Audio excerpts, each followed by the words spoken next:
Pascal Picot, je suis chargé du plaidoyer pour le compte de la FNADIR, la Fédération nationale des directrices et directeurs de CFA, qui est partenaire sur l'événement.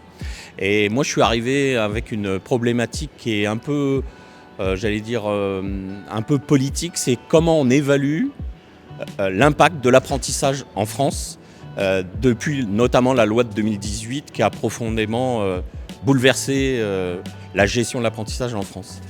Et j'ai eu à un moment dans un atelier la possibilité de pouvoir répondre collectivement et j'ai eu des apports. Et je repars avec quelques idées, quelques fils à tirer sur cette problématique.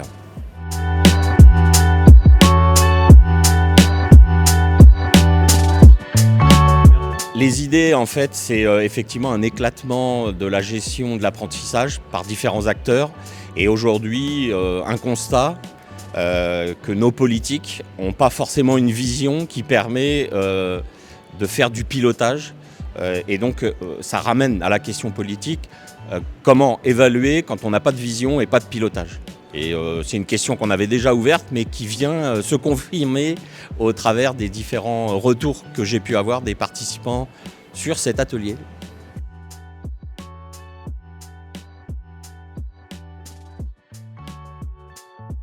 Alors moi j'ai deux termes qui me sont venus assez rapidement, c'est vivifiant et inspirant. Alors vivifiant sur la forme, c'est effectivement l'alternance entre participation et des participations vraiment innovantes, où on a mis le corps en mouvement et ça permet effectivement de prendre part, de co-construire les choses et on sent bien que c'est une démarche qui est un peu globale et qui a un fil. Moi j'ai expliqué le cadre ESCI, en fait un atelier, un groupe réfléchi et laisse de la matière pour le groupe qui arrive après. Et ça je trouve ça super parce que ça donne un fil conducteur et ça permet d'être vraiment actif.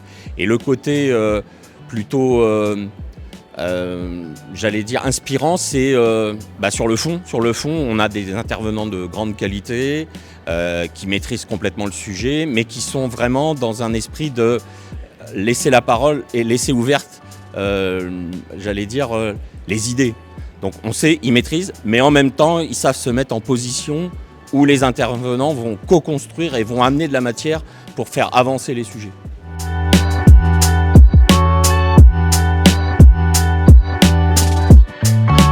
Alors une rencontre, c'est un DJ en fait qui fait un peu le même métier que moi depuis plus longtemps et il a une passion, c'est la photo et il m'a vraiment marqué, on va se revoir et on a plein de choses à s'apporter et voilà, c'est ma rencontre marquante des 3 jours.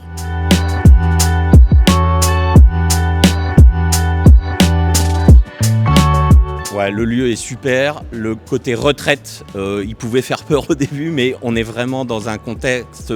moi, j'ai pas ouvert l'ordinateur, 3 jours, j'ai pas ouvert l'ordinateur, c'est une super preuve, c'est un super critère, il est resté dans le sac, il a pas bougé, j'ai à peine regardé mon ordi, ça se trouve il y a la guerre, je sais pas où, et je sais pas, je suis pas au courant, donc non, j'ai vraiment été focus sur le sujet, et l'environnement est super top, on est au cœur de la garrigue là, c'est top. Super choix du lieu, il est vraiment adapté pour inspirer, pour pouvoir communiquer, les formes, tout est pensé.